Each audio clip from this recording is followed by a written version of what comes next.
La Pinta, la Niña y la Santa María. El SIPA y el saque. ¿Qué tienen que ver estos con contabilidad?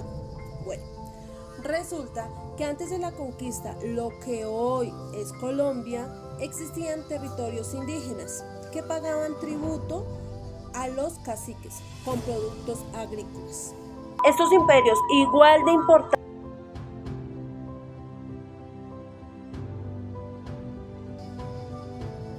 y su manera de recoger los debidos pagos a los emperadores incas y aztecas, cual saque y sipa muesca. En el año 1492, gracias a un convenio entre los reyes católicos de España, Isabel de España, es Isabel de Castilla y Fernando Aragón, Cristóbal Colón hizo la expedición más ambiciosa. La Pinta, la Niña y la Santa María llegaron en alta mar hasta América. Claro está que Cristóbal pensó que llegaba a la India. Bueno, en esas embarcaciones, aparte de venir sacerdotes y aventureros y un sinfín de maleantes, también venía un contador de confianza. Este contador de confianza de los reyes católicos podía ejercer control y revisión sobre los posibles y cuantiosos recursos que podían hallar en nuestras tierras. Estos juicios se llevaban a cabo con un control fiscal, con rendición de cuentas fiscales. Esto es la misma función que hoy en día ejerce la Contraloría General de la República, dando siempre la relevancia a que debe existir un control de recursos. Es importante cuando alguien maneja los recursos públicos, bien sea porque les dé mal uso o porque se apropie de ellos. Durante la conquista se crearon instituciones importantes para recaudar impuestos. Entre estos se encontraban la encomienda, la mita y el resguardo. La creación de estas instituciones tenían como objetivo fundamental recaudar impuestos. Ya en 1604, por ordenanza de Burgos y del rey Felipe III, se creó el Tribunal de Cuentas de Santa Fe de Bogotá. Posteriormente se crearon tribunales de cuentas en aquellos lugares donde la extensión de minerales representaba un ingreso significativo para la corona. Tales tribunales hacían las veces que hoy conocidas contralorías regionales, las cuales ejercen inspección, control y vigilancia a los recursos públicos.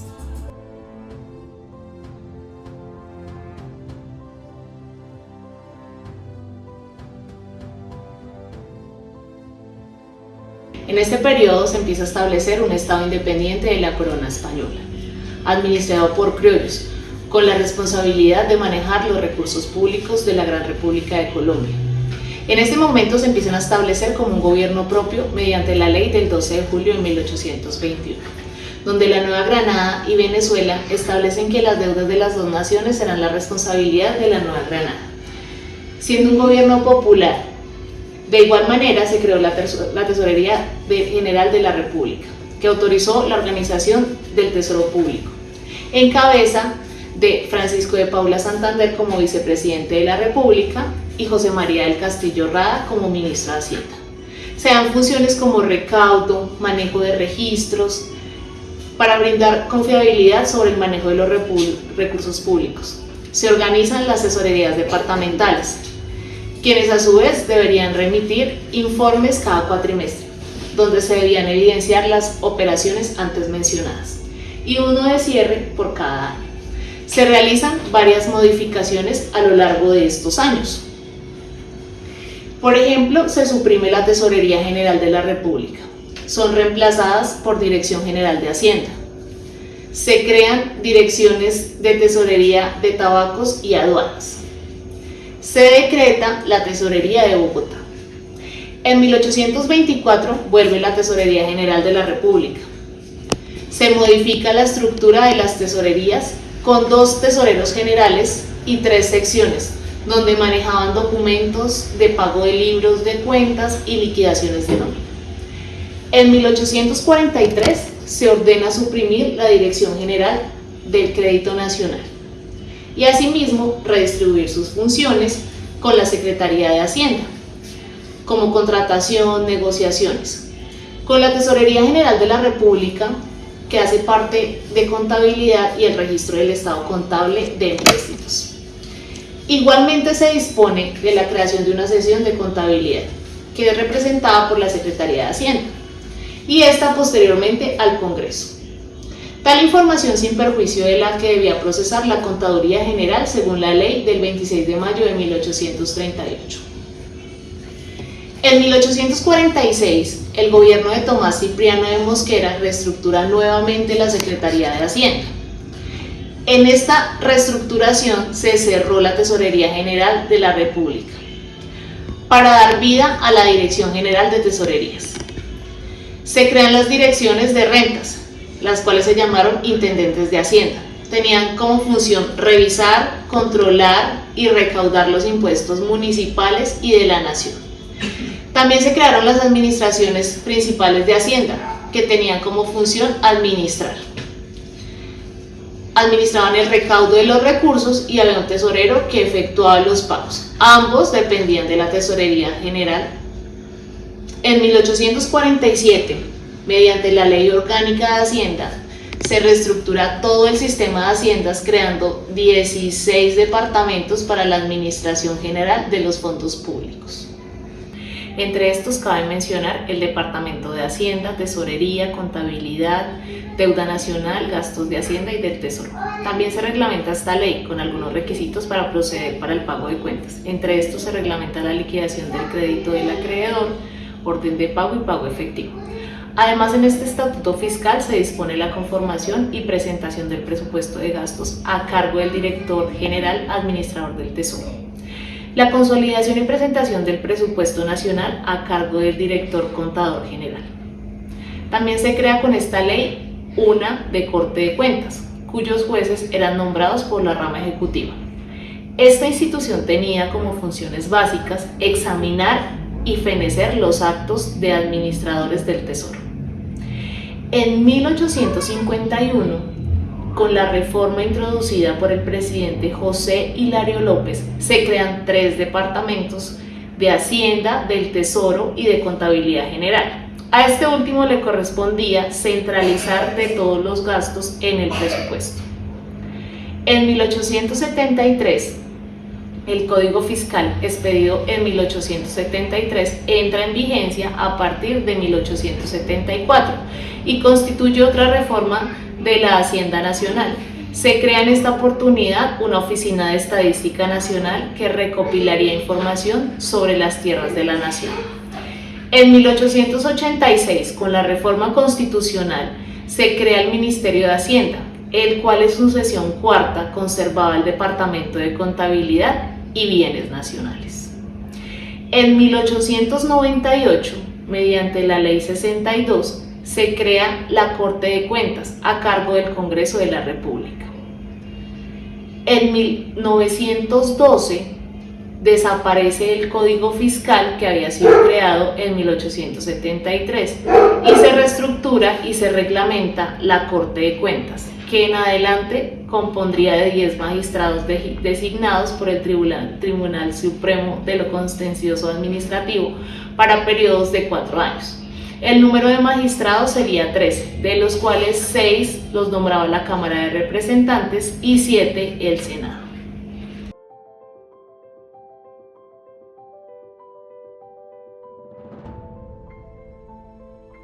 Nuestra fecha más antigua será 1930 y la más reciente será 1976. Son bastantes años, pero quiero recalcar que no los vamos a tocar todos. Como ya lo he hecho, solo las fechas indispensables. Aquí tengo un ejemplo, las 2 primeras es 1930 y las segundas 1932. Hay 2 años de diferencia en estas. ¿Qué quiere decir? Que en 1930 pasó algo y en 1932 pasó algo. Pero, pues, estos hechos fueron primordiales para el desarrollo. Claro, en 1931 también sucedieron cosas, pero no tuvieron un peso tan relevante en todo el tema de la historia. Y con esa pequeña introducción podemos comenzar.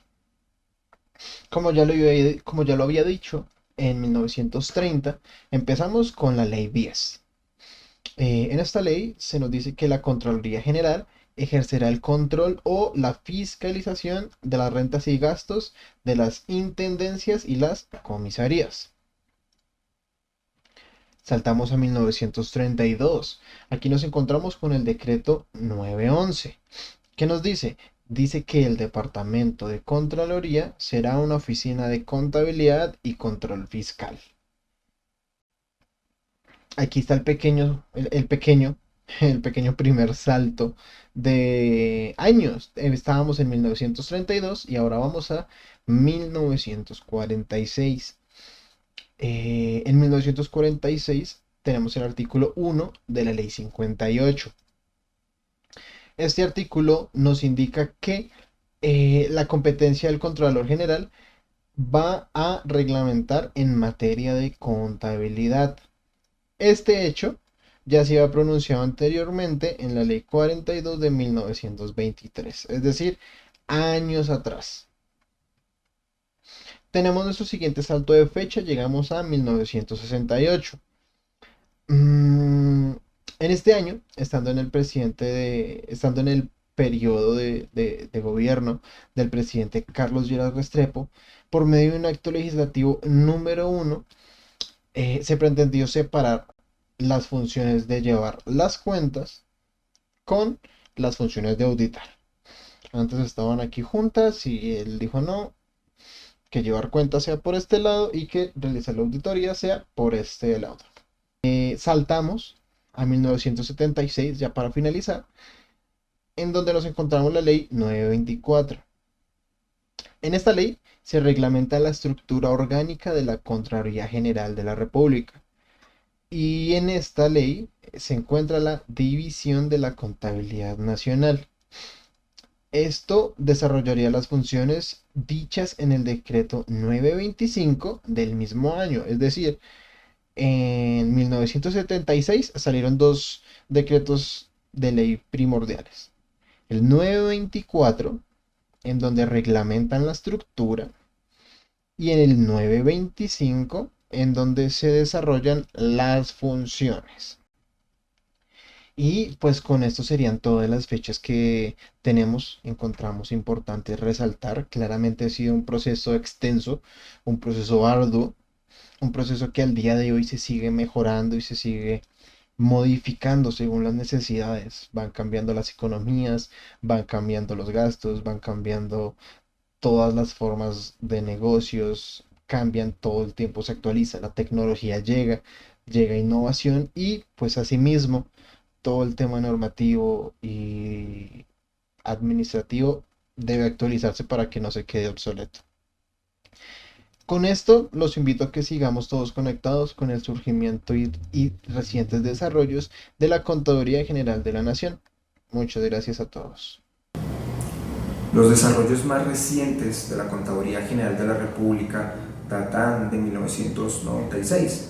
Ese año el Congreso de la República, en su ley, sobre la creación de la Ley 298, crea, valga la redundancia, la Contaduría General de la República, y en su primer artículo lo da a entender muy específicamente cuál es la función como tal que va a ejercer la Contaduría General de la República, y es la de con autonomía, con personería jurídica, administrar, saber controlar, saber tener una autonomía presupuestal que le permita tener de una manera técnica, administrativa y bajo un régimen especial en materia de administración de personal, en el tema de ya toda la clasificación, de todo lo que tiene que ver con su funcionamiento, pues realizar el proceso de llevar un control contable, en este caso de la nación y de las entidades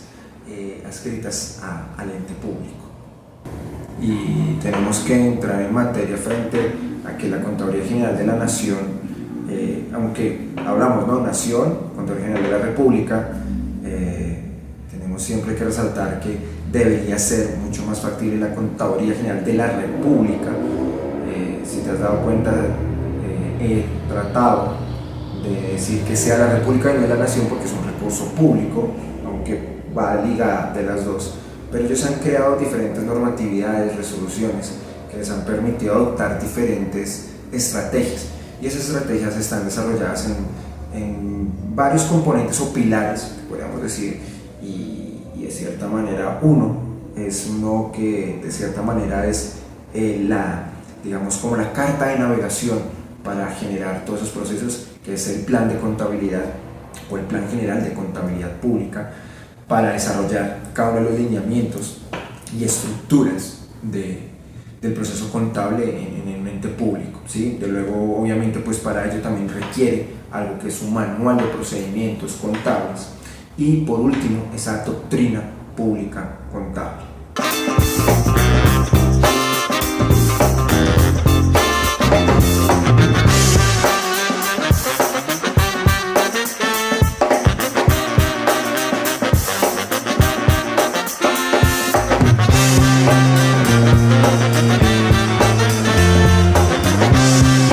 Bajo toda esta estructura se debe tener una regulación, ¿sí? Diferentes características, ¿no? Y una de ellas es la regulación contable, estar siempre actualizado, armonizado todas esas normatividades frente a las estrategias contables, no solamente nacionales sino también internacionales, una armonización del régimen de contabilidad pública con todas las normas internacionales de contabilidad, las normas financieras que tienen que ver con toda esta información, y pues obviamente estarse no solamente actualizando sino también formando esa estructura de funcionamiento, una cátedra, digamos así, de contaduría, de contabilidad pública, siempre estar generando las publicaciones de sus informes, todo que tenga que ver obviamente dentro de que toda información sea pública, sea para los ciudadanos, sea para la comunidad en general, y pues obviamente dentro de eso tiene que haber también conceptos que le permitan entender mejor a la ciudadanía y también las entidades públicas todo el proceso contable y financiero que se lleva en cada una de las entidades públicas, y para eso pues obviamente se requiere conceptos, un diccionario de conceptos o de términos contables para el sector público. Tenemos que decir que la contabilidad encierra algo bastante importante pero también bastante delicado, y es que compromete, o más bien se pretende soportar que en la contabilidad se puedan tomar bajo esa estructura decisiones que puedan ser eficientes para la continuidad de los entes públicos. Digamos que la información es como esa carta de navegación, esa estructura lineal que le va a permitir a cualquier entidad generar y medir y tomar decisiones en donde ya se pueda trabajar, donde ya se pueda generar bajo diferentes indicadores específicos, pues temas relacionados con la liquidez, con la rentabilidad, con la solvencia, con la transparencia, con el endeudamiento.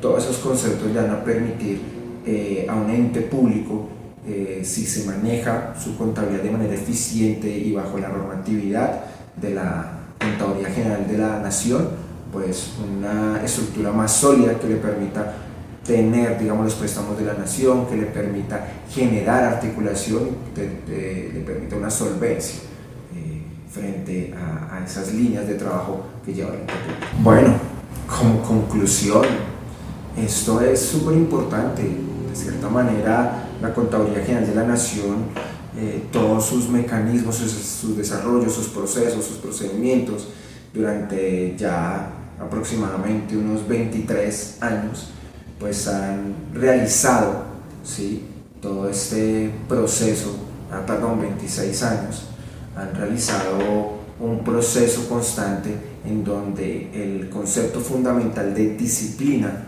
que le permita a cualquier entidad, en este caso las entidades públicas, con un equipo idóneo, unos contadores que representen una profesión, una disciplina acorde a los estándares, tomar decisiones, ¿sí?